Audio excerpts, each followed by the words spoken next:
जिल्ह्यातील राष्ट्रवादी काँग्रेसमधील एका तथाकथित कार्यकर्त्याने राज्याचे मुख्यमंत्री देवेंद्र फडणवीस यांना उडवण्याची धमकी दिल्यामुळे सातारा जिल्ह्यात एकच खळबळ उडाली आहे।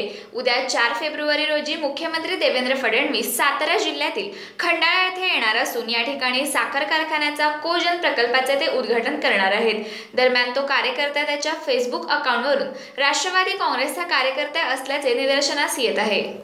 राष्ट्रवादी काँग्रेसमधील तथाकथित पंकज कुंभार या युवकाने फेसबुकवर पोस्ट टाकून उद्या मुख्यमंत्री देवेंद्र फडणवीस सातारा दौऱ्यावर येणार असून त्यांना मी उडवणार आहे अशा आशयाची फेसबुक पोस्ट टाकल्यामुळे जिल्ह्यात खळबळ उडाली आहे। पंकज कुंभार याच्या फेसबुक अकाउंटचा स्क्रीनशॉट काढून अनेकांनी तो सोशल मीडियावर व्हायरल केल्यामुळे पोलीस त्या युवकावर काय कारवाई करतात याकडे संपूर्ण जिल्ह्याचे लक्ष लागले आहे। राजकारणामध्ये स्पर्धा असावी परंतु ती निकोप असावी असा शिरस्ता आहे।